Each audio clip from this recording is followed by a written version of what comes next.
मरकजी वज़ीर सयाहत जी किशन रेड्डी ने वज़ीर आला चंद्रशेखर राव और रियासती वज़रा की जानिब से रियासत के माली मौक़िफ़ मुस्तहकम होने के दावे को खोखला करार दिया। आज मीडिया से बात करते हुए उन्होंने बताया कि रियासती हुकूमत के पास फी रियम्बर्समेंट की अदायगी के लिए आसरा वज़ाइफ देने के लिए शादी मुबारक कल्याणा लक्ष्मी स्कीम के तहत दी जाने वाली रकम, SC ST BC तलबा को स्कॉलरशिप देने के लिए फंड्स मौजूद नहीं हैं। उन्होंने कहा कि हद तो यह है कि GHMC के छोटे छोटे कॉन्ट्रैक्टर्स को 5 से 10 लाख रुपए ना देने की वजह से GHMC के कॉन्ट्रैक्टर्स धरना दे रहे हैं, लेकिन वज़ीर आला चंद्रशेखर राव रियासती वज़रा रियासत की मईशत व माली मौक़िफ़ मुस्तहकम होने की बात कर रहे हैं।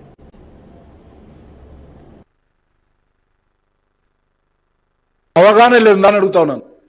ఈరోజు విద్యా వ్యవస్థ ఏమైతుందో ఒక్కసారి ఆలోచన చేయండి। గవర్నమెంట్ హాస్టళ్లలో, గురుకులాలలో, IIIT హాస్టళ్లలో కనీస వసతులు లేవు। అమ్మాయిలు, చదువుకోవాల్సిన అమ్మాయిలు రోడ్ల మీద ధర్నాలు చేస్తా ఉన్నారు। కేసీఆర్ గారు రోడ్ల మీద ధర్నాలు చేస్తా ఉన్నారు। SC విద్యార్థులకు వాళ్ళ అకౌంట్లో నేరుగా కేంద్ర ప్రభుత్వం స్కాలర్షిప్ డబ్బులు ఇస్తామంటే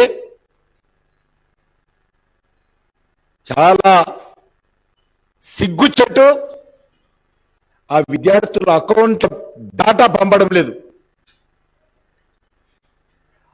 సోషల్ వెల్ఫేర్ సెక్రటరీ పదే పదే చెప్తున్నాడు, సార్ మీ రాష్ట్రానికి సంబంధించినటువంటి రాష్ట్ర ప్రభుత్వానికి చెప్పండి, SC విద్యార్థులకు ఇవ్వాల్సిన స్కాలర్షిప్స్ ఇవ్వలేకపోతున్నాము, ఆ విద్యార్థుల పేర్లు వాళ్ళ అకౌంట్ నెంబర్స్ పంపిమనండి।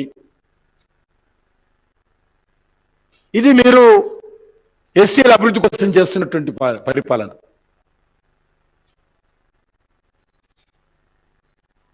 హుజూరాబాద్ ఎన్నికల సందర్భంగా ఈటెల రాజేందర్ గారితో పేరుతో పెట్టినటువంటి దళిత బంధు ఎలక్షన్స్ 3 రోజుల ముందు ఎలక్షన్ కమిషన్ ఆపింది।